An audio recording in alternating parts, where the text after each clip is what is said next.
Well, welcome to the Daily News Show. It's good news. It's good news. It's good news Wednesday. Phil Coutinho is going nowhere, apparently. Now, this shouldn't really be news. Seems he did sign a 5-year contract only earlier on this season. He's actually also hopefully going to break a record this season. Now, anyone who remembers Premier League football from the mid-90s will remember one of the first Brazilian imports, Juninho, to come over to Middlesbrough. He's actually got 29 Premier League goals. Phil Coutinho's on 28. If he scores tonight against Bournemouth, he'll go level with that as the top scoring Brazilian in the Premier League. He's got a chance, obviously, to go and break that record this season. Only needs 2 to hold that record outright. But anyway, I digress. Phil Coutinho, you've tuned in for this news. He's going nowhere. I've got a couple of quotes from Phil Coutinho given to James Pearce of the Liverpool Echo, so a reliable source. Liverpool is a fantastic club. Spot on, Phil. You didn't say that. It's got fantastic staff and fans, and it has a huge level of ambition, which is really exciting to see. I think we're returning to a period where we can achieve greatness and win titles. That's the reason I was attracted to stay here at Liverpool. So it's not him coming out and saying categorically he's not going to Barcelona, but it is him talking about his future at Liverpool Football Club. And he goes on to talk about Champions League qualification, how every game is going to be a final from now until the end of the season. So signs are good that Phil Coutinho is focused on Liverpool right now and focused on his long-term future at Liverpool Football Club as well, which is great news. Look, I know every Liverpool fan has those ups and downs with Phil Coutinho, don't they? Because, let's be honest, he is sometimes very inconsistent. Now, you've got to remember the first half of this season, you know, going up until, I think it was November the 11th, something like that, that he got injured. Sparkling form, world-class level of performance he was putting in each and every single week. Now, he's struggled. He's come out, again, the same article that James Pearce wrote, and he said to Pearce that his foot has no pain now. And, you know, looking at the performance against Everton, look at his performance for Brazil in the international break, you can see that he's playing with a freedom that he maybe hasn't been playing with. And him talking about the focus on the Champions League and stuff is for me, and these are my opinions and my views, it's him realising now that he's hit form at the right time, because we need him now more than ever. With Sadio Mane's injury, with Jordan Henderson being out, with Adam Lallana being out, you know, a lot of focus and our attacking focus is going to fall on Phil Coutinho and Roberto Firmino. He actually talks a little bit about Firmino's contribution this season as well, and talks about the incredibly clever runs that Firmino makes for the other forwards to create space and stuff, and talks about him, you know, not getting as many goals, but he's creating space and chances for his teammates and stuff. So, look, they've got a rapport. I think we know that. They're friends off the pitch. They looks like they like playing together on the pitch. I believe that they do anyway.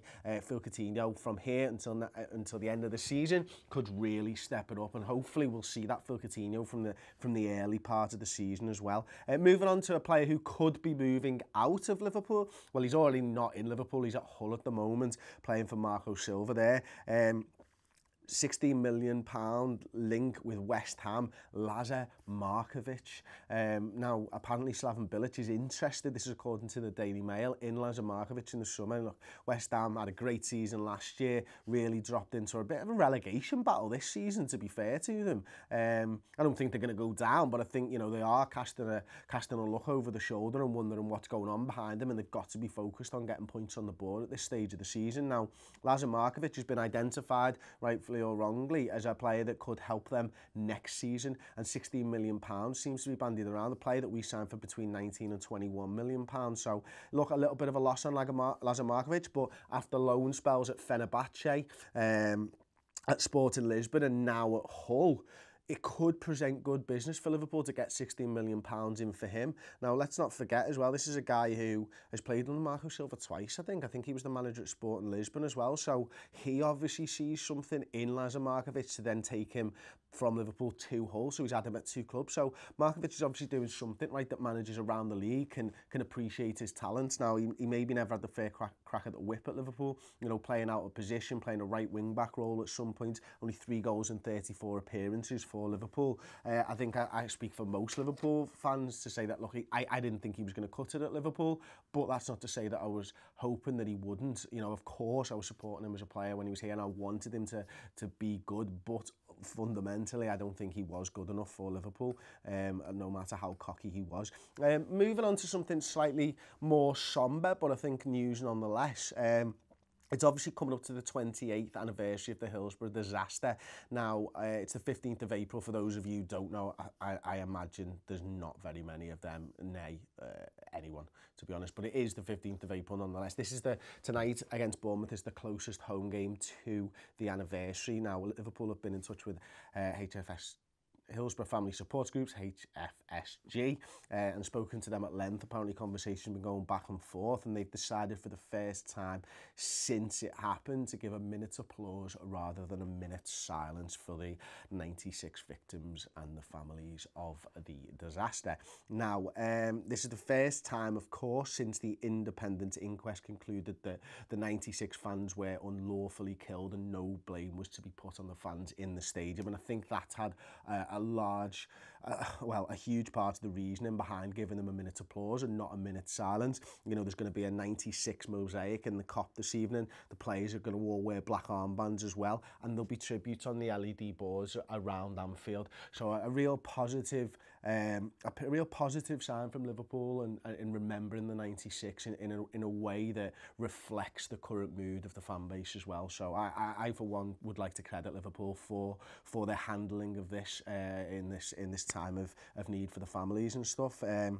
Of course, anyone asking, Liverpool players and club officials and everything, on Saturday the 15th of April there will be silence at 3:06 p.m. as there always is, but yeah, for right now against Bournemouth this is what they're going to be doing. And finally on to some fitness news, I suppose. Emre Can and Joel Matip, although it came out yesterday that they're potentially going to miss the game against Bournemouth. Now Klopp said they will hopefully be past fit in time for the Bournemouth game. Now Chan's got body bruises, like he's been in some kind of an MMA fight or something, literally everywhere according to Jurgen Klopp. He said he's just covered in bruises and stuff, and that's really Everton's fault. But you know what, I think Chan would always rather take the 3 points and a few bruises than a despicable performance from Everton, which is what they had to deal with, isn't it? So if you offer Chan body bruises and 3 points, I think he'd be taking that all day, every day.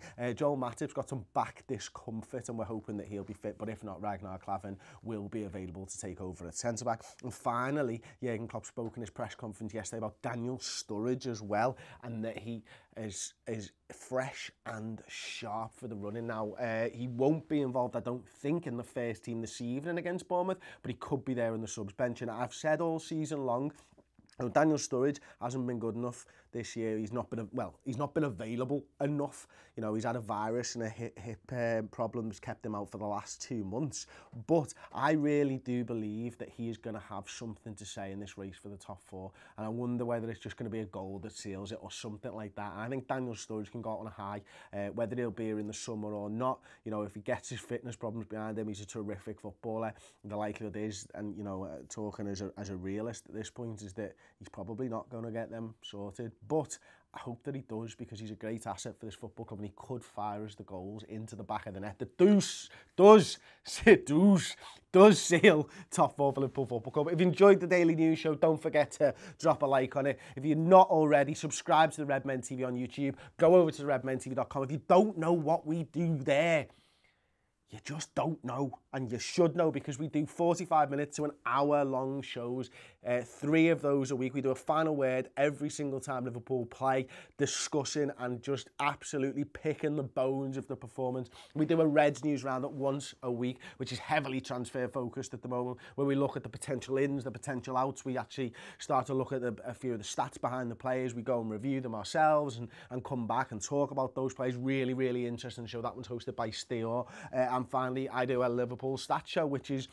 an analytical, statistical and fact-based show around Liverpool Football Club, looking at pass maps, looking at all kinds of stats, percentages, XG plots, all mad shit. But it's at beginner's level, you know, because I wouldn't say that I'm absolutely bang on into my stats and analytics, not in the way that someone like on Twitter based tuned to Red is, or 11 taking 11, but we use a lot of their stats and facts and try and put our own spin on it. And I really enjoy the show. It's nice to take the emotion out of football sometimes and look at the science behind it. So, you know, I'm an emotional person. I go with the highs and the lows of being a Liverpool fan, just like you guys. So if you haven't already checked out the redmentv.com, please do.